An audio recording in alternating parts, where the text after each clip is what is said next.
दोस्तों, मैं नीलेश अपने नारायण यूट्यूब चैनल के माध्यम से आज हम डीसीए के 4th क्लास में सबसे पहले आपको नोटपैड वर्क एरिया के फॉर्मेट मेनू के बारे में जानकारी देंगे। नोटपैड वर्क एरिया के फॉर्मेट मेनू के बारे में जानकारी देने से पहले हम नोटपैड वर्क एरिया ओपन करेंगे Windows+R और यहाँ आप नोटपैड टाइप करिए या पहले से लिखा हुआ नोटपैड यहाँ है तो ओपन करने के लिए ओके कर दीजिए। यहाँ आपका नोटपैड का डायलॉग बॉक्स जैसे ही ओपन हो यहाँ इसको मैक्सिमाइज़ कर लेना है।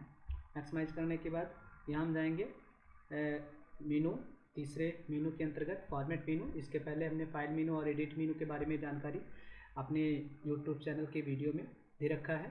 हम फॉर्मेट मेनू के अंतर्गत यहाँ बताएंगे आपके दो कमांड होते हैं। सबसे पहले वर्ड कमांड होता है जिसे वर्ड रैप के नाम से जाना जाता है। दूसरा आपका फॉन्ट कमांड होता है। वर्ड रैप के अंतर्गत हम यहाँ क्या करते हैं कि अगर हमें यहाँ अपनी स्टेटस बार पे किसी भी लाइन को टाइप करते समय केवल विंडो तक हम सीमित रहें कि जितने में स्क्रीन दिखाई दे हमारी लाइन वहाँ तक जाने के बाद अपने आप चेंज हो जाए, तो उसके लिए हम यहाँ वर्ड रैप पर गुड का चिन्ह लगाएंगे। जैसे ही गुड का चिन्ह हटा देंगे ये आपकी लाइनें जो है ये स्क्रीन के बाहर भी डिस्प्ले करना शुरू हो जाएंगी, यानी जितने में स्क्रीन दिखाई दे रहा है उसके आउटसाइड में हम यहाँ जब हॉरिजॉन्टल पर क्लिक करके लेफ्ट राइट ट्राइन करके देखेंगे तो ये आपकी फाइलें दिखाई देंगी। यहाँ वर्ड रैप का मतलब होता है लाइन को अगर हमें केवल स्क्रीन में जितना स्क्रीन दिखाई दे रहा है उतने में ही आपका लाइनें दिखाई दे, वर्क दिखाई दे, वो अपने आप लाइनों को चेंज कर दे स्क्रीन के बाद, तो ये उसके लिए हम क्या करते हैं यहाँ से वर्ड रैप का प्रयोग। जैसे वर्ड रैप हटा देंगे ये लाइनें एक ही लाइन में लिख दी जाएंगी। वर्ड रैप पर क्लिक करेंगे तो लाइन अपने आप क्या होगी, ये चेंज होती रहेगी। ये होता है आपका वर्ड रैप। दूसरा आप आएंगे फॉन्ट कमांड। फॉन्ट कमांड के अंतर्गत हम देखेंगे यहाँ आपकी 3 फाइलें होती हैं। पहला फॉन्ट होता है, दूसरा फॉन्ट स्टाइल होता है, तीसरा आपका फॉन्ट साइज होता है। फॉन्ट के अंतर्गत हम यहाँ देखेंगे फॉन्ट मतलब होता है किसी भी भाषा को चेंज करना। जैसे हमें इस टाइप में लिखना है तो हम इसका प्रयोग कर लें, हमें इंग्लिश इस टाइप में करना है तो इसका प्रयोग कर लेंगे। यहाँ सिंपल दिखाई दे रहा है, अगर यहाँ सिंपल इस तरीके से देखना चाहते हैं तो आप देख सकते हैं ये दूसरे फॉन्ट में कन्वर्ट हो गया। तो यहाँ फॉन्ट का मतलब होता है भाषा को चेंज करने के लिए ही फॉन्ट का प्रयोग किया जाता है। अगर हमें इस फॉन्ट में प्रयोग करना है या इस फॉन्ट में लिखना है तो उसके लिए हम इस फॉन्ट का यूज़ कर लेते हैं। हमारा एक जो डाटा लिखा गया होता है वर्क एरिया में वो इस फॉन्ट में हो जाएगा। उसके बाद हम आगे आएंगे फॉन्ट स्टाइल। फॉन्ट स्टाइल का मतलब है थोड़ा स्टाइलिश अगर बनाना है वर्क एरिया में लिखे गए डेटा को तो हम थोड़ा स्टाइलिश कर लेते हैं।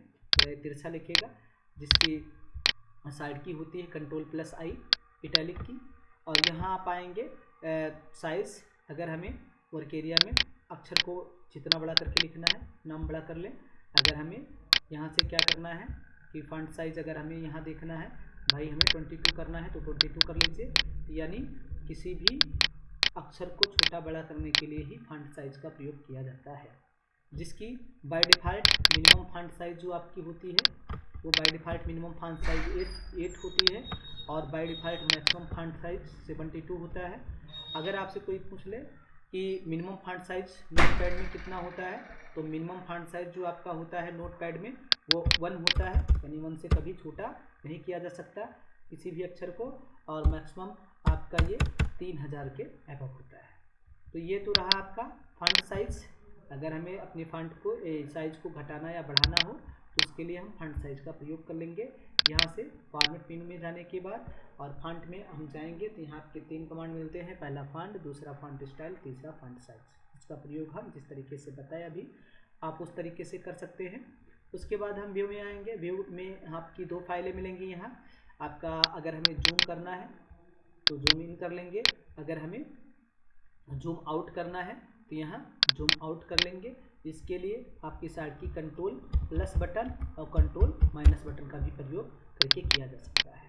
स्टेटस बार, अगर अपनी इस पट्टी को स्टेटस बार को दिखाना है तो यहाँ क्लिक करिए, गुड का निशान लगा रहेगा तो ये दिखाई देगा, नहीं लगा रहेगा तो ये पट्टी यहाँ से स्टेटस बार आपके बॉटम साइड से हट जाएगी। अगर फिर हमें वर्क एरिया में दिखाना है, प्रदर्शित करना है तो यहाँ क्लिक कर दीजिएगा, आपका स्टेटस बार आ जाएगा। जिसका काम होता है किसी भी लाइन, किसी भी कॉलम वर्क एरिया में जो हम लिखते हैं या टाइप करते हैं उसे दिखाना ही स्टेटस बार का काम होता है। हेल्प का, अगर हमें अपने नोटपैड वर्क एरिया में किसी भी जानकारी, किसी भी हेल्प को लेना है तो ये F1 बटन क्लिक करते हैं। यहाँ से आपका ये आपका हेल्प होता है। अगर हमें हेल्प लेना है, जानकारी लेना है तो यहाँ हेल्प के ज़रिए हम क्या कर सकते हैं, कंप्यूटर के बारे में सारी जानकारी ले सकते हैं। और यहाँ आएंगे हेल्प के बारे में। अगर यहाँ सेंड फीडबैक, जो पहले से आपका फीडबैक है उसके बारे में अगर आप जानकारी लेना चाहते हैं तो यहाँ सेंड फीडबैक के माध्यम से आप जानकारी ले सकते हैं, जो ऑलरेडी पहले से ही आपके ऑपरेटिंग सिस्टम के साथ सेव है। अगर मान लीजिए हमें यहाँ फीडबैक नहीं करना है, अबाउट नोटपैड के बारे में जानकारी लेना है, इसके सॉफ्टवेयर के बारे में जानकारी लेना है, तो यहाँ आपकी पूरी सॉफ्टवेयर के बारे में जानकारी दी गई है, इन्फॉर्मेशन दी गई है, सॉफ्टवेयर आपका कैसे बना है, किस तरीके से बनाया गया है। दूसरा, अगर यहाँ हम क्या करेंगे, पहला फाइल जो आपका होता है सबसे ऊपर इसी में देख लेते हैं, व्यू हेल्प, हमें नोटपैड वर्क एरिया के व्यू हेल्प पर जाएंगे। जैसे ही आप यहाँ देखेंगे ये भाई नोटपैड को कैसे चलाना है, नोटपैड का कमांड क्या होता है, नोटपैड किसे कहते हैं, नोटपैड के बारे में सारी इन्फॉर्मेशन आपको यहाँ से मिल जाएगी। तो यानी हेल्प का मतलब होता है कि अगर कोई बताने वाला ना हो नोटपैड वर्क एरिया के बारे में, तो यहाँ से हेल्प के जरिए सारी इन्फॉर्मेशन लिखी गई होती है, उसे पढ़कर आप नोटपैड वर्क एरिया आसानी से चला सकते हैं, ये सीख सकते हैं। ये तो रहा आपका नोटपैड वर्क एरिया, जिसके बारे में हमने आपको विस्तार पूर्वक बता दिया। इसके बाद आपके ADCA के क्लास में हम आएंगे टॉपिक सेकंड के अंतर्गत, जिसका नाम है वर्डपैड। हम इसे क्लोज करेंगे, यहाँ से क्लोज करने के बाद यहाँ से डू नॉट सेव कर लेंगे और ये आपका नोटपैड वर्क एरिया यही समाप्त हो जाता है। हम यहाँ आएंगे एक्सेस सीरीज की दूसरी फाइल, जिसका नाम होता है वर्डपैड। वर्डपैड को ओपन करने के लिए सबसे पहले हम यहाँ से करेंगे Windows+R बटन का प्रयोग, और Windows+R बटन प्रयोग करने के बाद यहाँ टाइप करेंगे वर्डपैड, और जैसे ही वर्डपैड टाइप करेंगे, इंटर करेंगे, आपका वर्क एरिया जो होता है वर्डपैड का पुनः आपके स्क्रीन पर प्रदर्शित हो जाता है। जैसे ही स्क्रीन पर आपके ये प्रदर्शित होगा, हम यहाँ से देखेंगे कि हमारे वर्डपैड वर्क एरिया के अंतर्गत सबसे पहले काम किस तरीके से करने होते हैं उसके बारे में हम जानकारी रख लेते हैं। जैसे मान लिया जाए, अगर आपसे कोई बोल दे कि नोटपैड वर्क एरिया हमें किस तरीके से चलाना है या किस तरीके से कार्य करना है, तो सबसे पहले नोटपैड वर्क एरिया के बारे में हम वर्क एरिया के बारे में थोड़ा बेसिक इन्फॉर्मेशन लेते हैं। सबसे पहले अगर आपसे कोई बोल दे ये ऊपर वाली पट्टी क्या होती है, तो हमने बताया किसी भी वर्क एरिया के सबसे ऊपर वाली जो पट्टी होती है उसका नाम टाइटल बार होता है। इस पर 3 बटनें होती है, मिनिमाइज, मैक्सिमाइज, रिस्टोर डाउन और क्लोज। मिनिमाइज की साइड की आपका Ctrl+D या Windows+M बटन होता है, इस तरीके से विंडो M का प्रयोग करते हैं तो ये आपका हो जाएगा, या Ctrl+D का भी प्रयोग कर लेंगे तो ये आपका क्या होता है, Ctrl+D बटन। यहाँ से फ्रंट की साइड की होती है, या Windows+D बटन का प्रयोग करते हैं तो ये भी मैक्सिमाइज की ही, मिनिमाइज की ही साइड की होती है। मैक्सिमाइज अगर हमें करना होता है तो विंडो प्लस यहाँ से down button, maximise Windows+Up button करेंगे तो पूरे में रिस्टोर डाउन हो जाएगा और मैक्सिमाइज। अगर हमें क्लोज करना है तो Alt F4 इंटर बटन करेंगे तो आपका वर्क एरिया क्लोज हो जाएगा। तो ये मिनिमाइज, रिस्टोर डाउन और क्लोज आपकी ये 3 फाइलें होती हैं। दूसरा आपका जो मेनू होता है, फाइल मेनू, होम मेनू और व्यू मेनू, ये फाइल बार होता है। तीसरा जो आपका होता है यहाँ से लेकर यहाँ तक, इसे हम फॉर्मेट बार के नाम से जानते हैं। और चौथा जो बार होता है, इस बार को हम टूल्स बार के नाम से जानते हैं। पांचवा जो आपका होता है इसे रूलर बार के नाम से जाना जाता है। छठवां जो बार होता है इसे स्टेटस बार के नाम से जाना जाता है।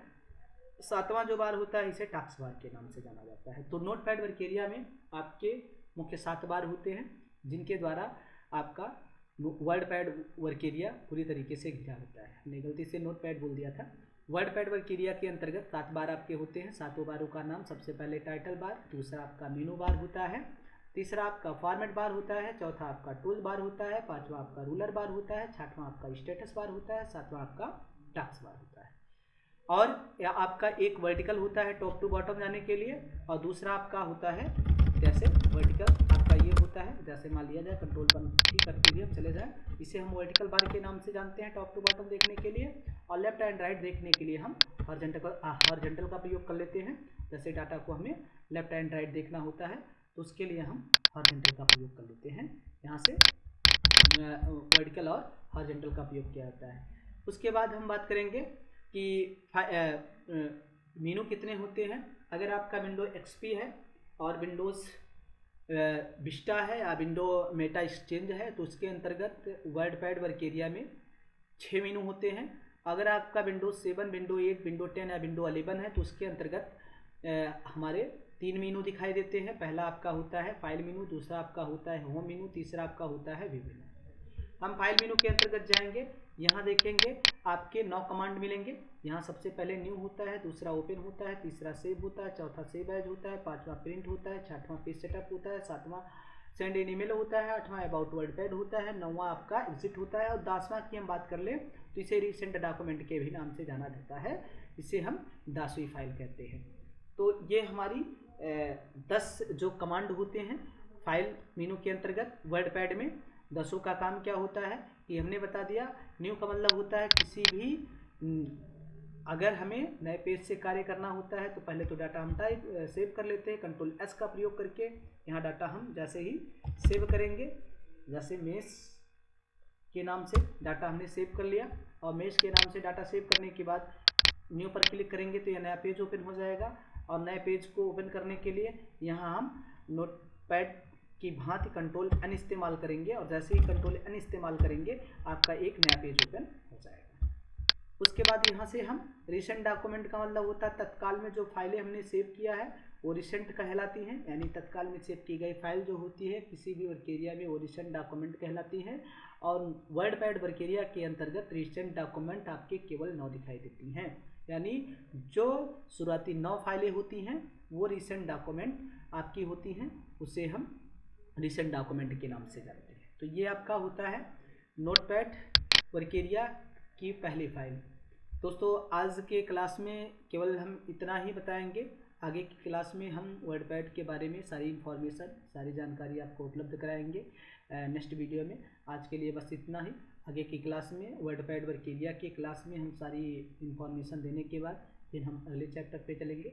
आज के लिए बस इतना ही, धन्यवाद। अगर ये वीडियो आप लोगों को अच्छी लगे तो लाइक करिएगा, शेयर करिएगा, सब्सक्राइब करिएगा।